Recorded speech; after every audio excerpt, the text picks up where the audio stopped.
Hello everyone, তোমরা সবাই কেমন আছো? আমি সুবর্ণা আবারও চলে এলাম নতুন একটি ভ্লগ ভিডিও নিয়ে। বিকানের শহরের ঠিক মাঝামাঝিতে অবস্থিত একটি বিশেষ জায়গা রয়েছে, ঠিক যেন ইতিহাসের পাতার এক টুকরো ছবি, সৌন্দর্যে পরিপূর্ণ আশ্চর্য একটি গলি।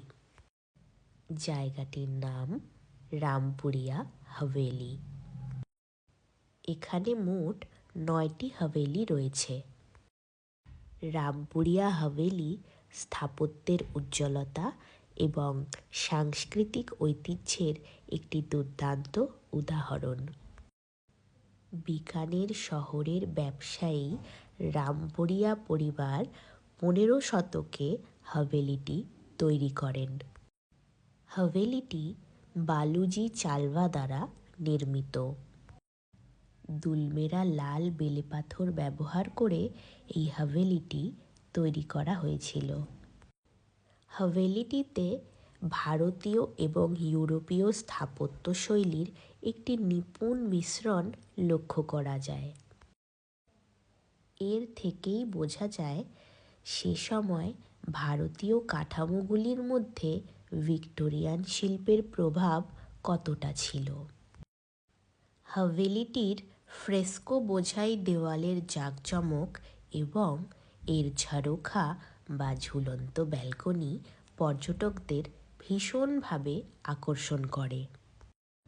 রামপুরিয়া হাভেলির জানালায় যে গ্লাস বা কাঁচগুলো ইউজ হয়েছে সেগুলো কিন্তু বেলজিয়াম গ্লাস। হাভেলির ভেতরের টেম্পারেচার যাতে ঠিকঠাক বজায় থাকে সেজন্যই এতগুলো জানালা তৈরি করা হয়েছিল।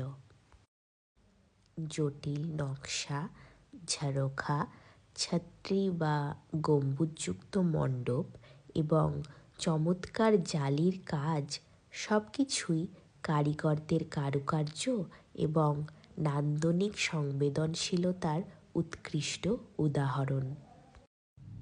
বহু বছর থেকেই হাভেলির ভেতরে প্রবেশ নিষেধ রয়েছে। হাভেলির বাইরেটা আমাকে ভীষণভাবে আকর্ষণ করেছিল। হাভেলির নিচে যে ছোট ছোট দরজাগুলো দেখতে পাওয়া যাচ্ছে, একটা সময় এখানে কিন্তু নানান ধরনের দোকানপাট বসত।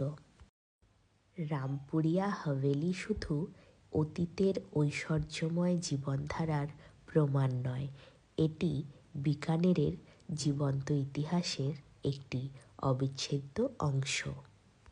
তাহলে বন্ধুরা, আজকের মতো এটুকুই। আবার দেখা হবে নতুন একটি ভিডিওতে। টাটা।